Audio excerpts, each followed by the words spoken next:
Here is some of how I got my data collection for homework 7.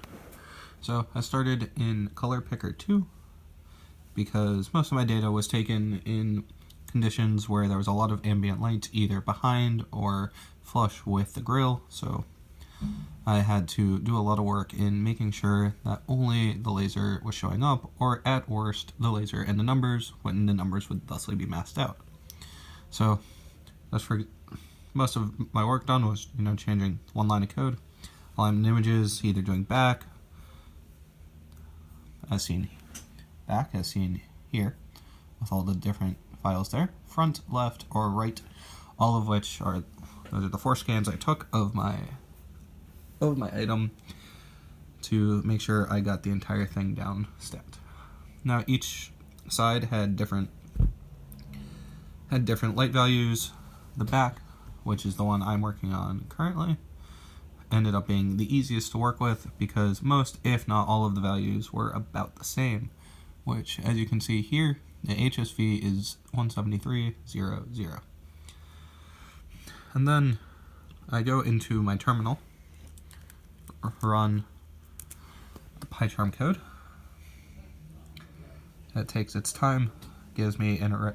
Instead of what usually should happen with just the array of just the angle, it gives me a 3x1 array. And what I've done in the code, as I talked about before, is I only take the final value, and that is what gets used in all the equations mentioned in datageneration.py.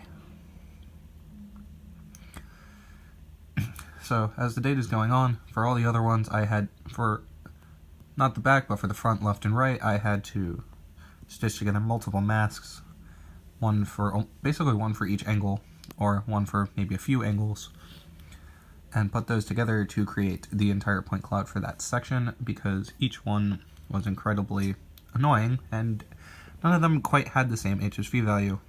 What would work for one would completely black out the other image.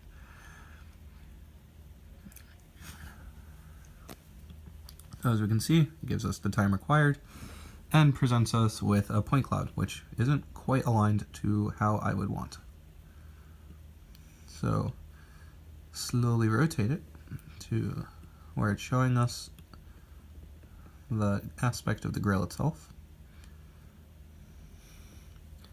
The thing I was measuring is not as tall as some of the things that other people were measuring, and likewise I actually scanned it from close up, so I might not see it as quite a large object. And when I first tried to analyze the point cloud, I was mistaken. I thought this, as highlighted by the cursor, was the base, and it was just showing up blank because it was a black surface, but instead this is the base and this is the head of the grill. Obviously it did not come out in great detail, and that might be due to how it reads such slight distance changes